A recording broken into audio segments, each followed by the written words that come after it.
क्या आपने सुना है कि एक नन्हे भक्त की भक्ति ने एक अहंकारी राजा का अंत कर दिया? जो खुद को भगवान मानता था, उसकी सत्ता एक बालक की श्रद्धा के आगे हिल गई। यह सिर्फ कथा नहीं, बल्कि सत्य है, जहां भगवान नृसिंह ने भक्त की रक्षा कर अधर्म का अंत किया। नमस्कार, स्वागत है आपका अपने चैनल में, जहां हम आपको आध्यात्मिक रहस्यों और पौराणिक कथाओं की अनसुनी बातें बताते हैं।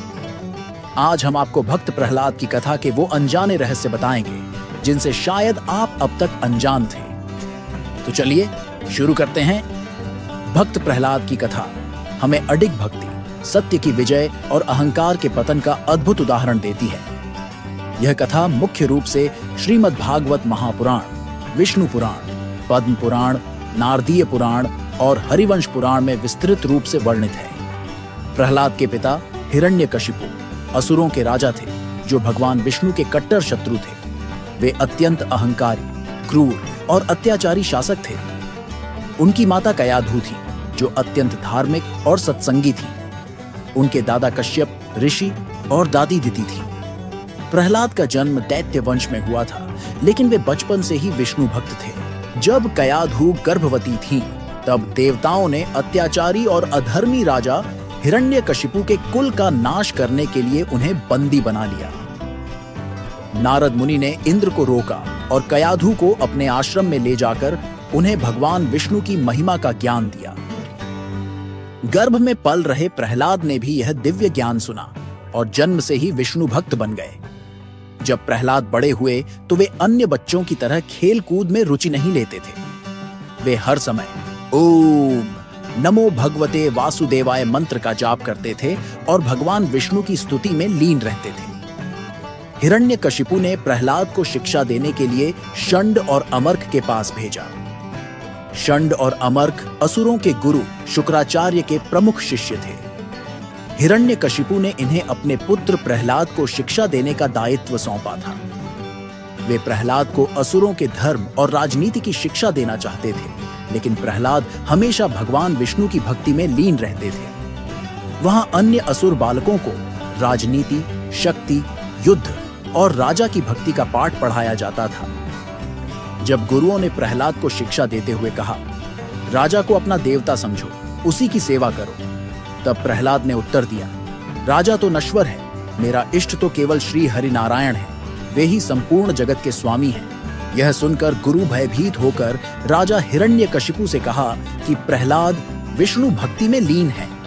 राजा को आदेश अनुरूप गुरुओं ने बहुत प्रयास किया कि प्रहलाद भगवान विष्णु की भक्ति छोड़ दे, लेकिन वे अडिग रहे।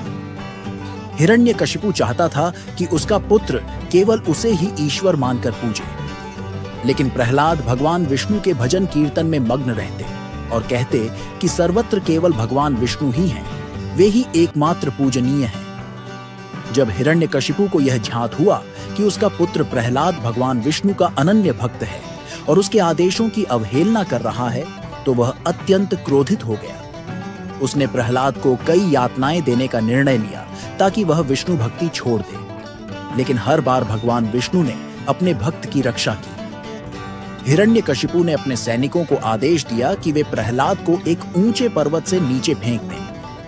सैनिकों ने प्रहलाद को पर्वत की चोटी से नीचे धकेल दिया, लेकिन भगवान विष्णु ने उन्हें अपनी दिव्य शक्ति से सुरक्षित भूमि पर उतार दिया। हिरण्यकशिपु ने प्रहलाद को विष देकर मारने का प्रयास किया। उनके भोजन में घातक विष मिलाया और खाने के लिए दिया। प्रहलाद ने भगवान विष्णु का ध्यान करके भोजन ग्रहण किया, लेकिन वह विष अमृत में बदल गया।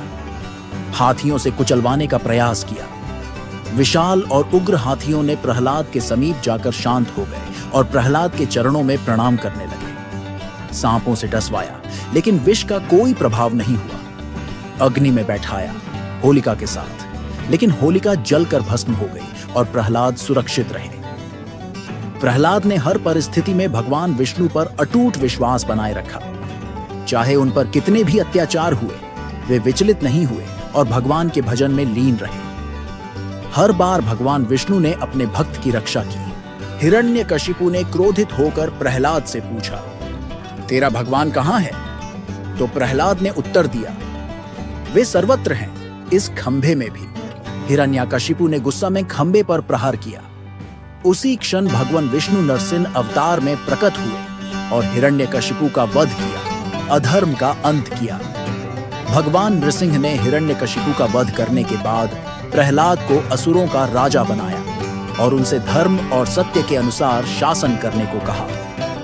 प्रहलाद ने अधर्म और अन्याय का अंत किया और अपनी प्रजा को धर्म और भक्ति की राह पर चलने की प्रेरणा दी। उनका शासनकाल शांतिपूर्ण और समृद्ध रहा क्योंकि वे न्यायप्रिय और दयालु राजा थे। उन्होंने असुरों और देवताओं के बीच संतुलन बनाए रखने का प्रयास किया, अहिंसा और भगवान विष्णु की भक्ति का प्रचार किया, जिससे असुरों में भी धर्म के प्रति झुकाव आया। जब प्रहलाद वृद्ध हो गए तो उन्होंने राज्य त्याग दिया और संन्यास ले लिया। वे वन में चले गए और भगवान विष्णु की भक्ति में लीन हो गए। अंततः उन्होंने विष्णु धाम को प्राप्त किया। भक्त प्रहलाद की कथा केवल एक पौराणिक गाथा नहीं, बल्कि धर्म, भक्ति और सत्य की शक्ति का प्रमाण है। वे न केवल विष्णु के परम भक्त थे, बल्कि उन्होंने अधर्म और अहंकार के विरुद्ध धर्म और सत्य की स्थापना की। उनकी भक्ति और निष्ठा यह सिद्ध करती है कि जो व्यक्ति ईश्वर के प्रति अटूट श्रद्धा रखता है, उसे कोई भी शक्ति हरा नहीं सकती। अधर्म और अहंकार कितना भी शक्तिशाली क्यों न हो, उसका अंत निश्चित है। भक्त प्रहलाद की कथा हमें यह सिखाती है कि सच्चा भक्त किसी भी भय या लालच से नहीं डगमगाता और भगवान अपने भक्तों की रक्षा स्वयं करते हैं। अगर आपको यह वीडियो पसंद आया हो तो इसे लाइक करें, शेयर करें और अपने सुझाव व प्रतिक्रियाएं देना न भूलें। ऐसे ही अद्भुत आध्यात्मिक रहस्यों को जानने के लिए चैनल को सब्सक्राइब करें। हम फिर मिलेंगे एक नई, रोचक और रहस्यमयी कथा के साथ। धन्यवाद।